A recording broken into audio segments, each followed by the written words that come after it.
Hello and welcome to class of economics.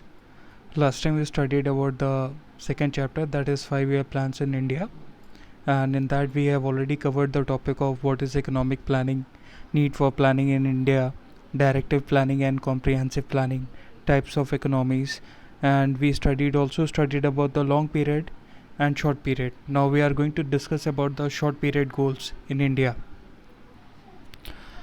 So now we talk on short period programs or short period plans. Short period plans are different from plan to plan. Each has its own uses depending needs of the economy. Means each and every short period plan which is planned under the economy or during the 5-year time, we can say that these plans have their different goals and objective, and they are made to, like, they can be used as a step for achieving the long period goal. So the plan to plan objectives were specified as under: first, when first plan was initiated, then there was severe shortage of food grains. So the first plan focused on the higher agriculture production as the principal objective. Means when this first 5-year plan was initiated, there was a you can say there was a famine in that time, or you can say there was a severe shortage of food grain was there in our country. So when this first plan was initiated, it focused on the higher agriculture production. Now we talk on the second point. After achievement of first plan, focused was shifted from agriculture to industry. Means increase in industrial production was taken as principal objective. Means after the completion of means focusing on the agriculture production, it in second plan it was shifted to industrial production. Now third plan focused on the self sufficient in the food grains production, and fourth plan focus on the price stability and fuller utilization of manpower. Now third plan also focus on self sufficient, means the country could produce all it need could be produced within the domestic boundary of the country. And fourth plan focused on the price stability of the products whatever have been produced in the country or other things, and fuller utilization of manpower, means whatever man labor was there at that time, they could be utilized as, to the fuller scale. Then we talk about the fifth and sixth plan that focused on elevation of poverty, and seventh plan stressed for the greater employment opportunities.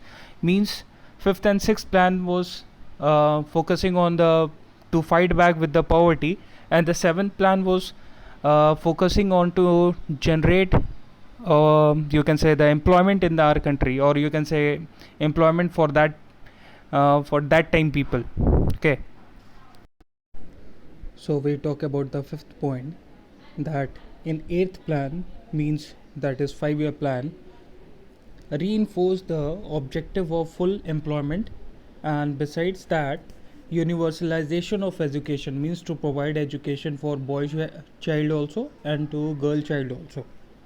Then to sixth point, 9 plan objectives were growth, price stability and environmental sustainability.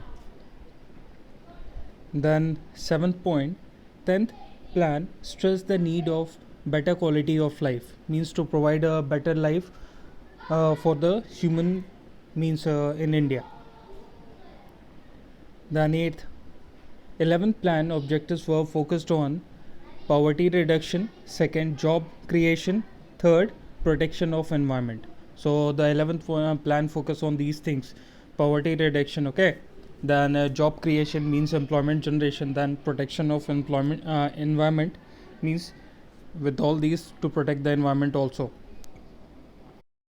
Now ninth point, under ninth point we talk about the 12th plan that focused on sustainable as well as inclusive growth, means overall growth of the country.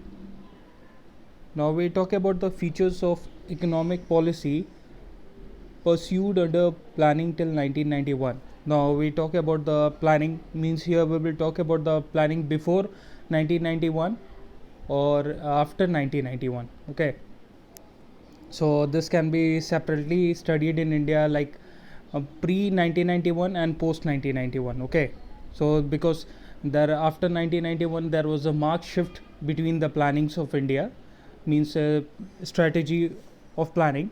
So you can say that there was a, you can say, you can see the difference between before 1991 and after 1991. Now the present section will describe about the planning from 1951 to 1991. First, heavy reliance on public sector means the in industry policy revolution 1956, 17 industries were reserved for government sector, or you can say public sector. Then 12 industries were reserved for private sectors. Then regulated department of private sector. According to Industrial Act 1948, new industrial industry needs, means whenever the new industry is going to be set up, it needs license and registration. Then Monopolies and Restrictive Trade Practice Act 1969 placed several restrictions on the existing industries in a private sector. Means when the new act that was passed in 1969, that placed more restriction on the existing private sector industries. Then third, protection of small scale industries and regulation of large scale industries. Now under this, large scale industries were regulated by MRTP Act, that is Monopolistic and Restrictive Trade Practice Act. Okay. Then small scale industries were offered, and means it was given protection from the competition. Then certain areas were reserved for small scale labor intensive industries like ready made garments, chemical, or we can say that the other work also. And financial institutions were developed for a small scale industry. Means if a smaller scale industry needs any financial support, so these institution can provide them means financial help. Then several boards were established for the promotion of small scale industries in the global market, means to help them to come up in the global market, or they can sell their product in the global market. So now fourth point, development of heavy industry of strategic significance. Means now industries like electric generation, then engineering goods, iron and steel industries were identified as significance. Okay, means they were very important at that time, or even now also. So they were to develop on a prior basis, means huge priority was given to these industries so they can develop more and more. Then fifth point, focus on saving and investment. Now saving and investment are the key of economic growth. You can say when there is saving and there is investment, now this can help in economic growth. Now higher investment rate, how you can promote saving? By giving higher interest rate promotes saving. Okay, and capital grants and subsidies promotes investment. Now sixth point, protection from foreign competition. Now to protect domestic industries from foreign competition, now high import duties and qualitative restriction were imposed on imports. Means they imposed, you can say, high import duties and even the quality restrictions, so that the domestic companies, or you can say domestic industries, could be protected. Now seventh point, focus on import substitution. Means the domestic production to be there, which could be become a substitute for foreign goods, or you can say the goods which are imported from foreign, when the domestic companies could produce that good, it could be used as a substitute. And the idea was behind that to become self-sufficient and to save the foreign exchange, which could be used in the process of purchasing foreign imports. Then we talk about the eighth point, restriction on foreign capital. Now foreign capital investment was controlled and regulated through FERA, that is Foreign Exchange Regulation Act, and the loan from the abroad was accorded higher priority than FDI. Means they were allowed to take loan from the foreign market, but FDIs to be restricted in the country. So why? Because this happened, that this was to save domestic market from the control of foreign investor, because when FDI would be there, then foreign direct investment will be there in the Indian market, and if the foreigners would try to, and it is the chance, you can say, the chance could be there that foreign investor could control the Indian market also. So when the loans will be there and they will be taking loan from foreign market, there will be no chance they could control the Indian market. Then we talk about the ninth point, that is centralized planning.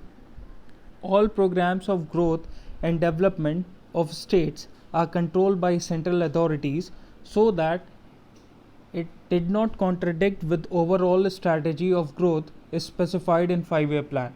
So why these things were there, that all small plans, whatever plans were there, even for the state or for the central, it was all controlled by the central authorities, so that it cannot contradict any of the plan, and it could be helping to achieve all the goals and growth of the country, which is specified under the 5-year plan.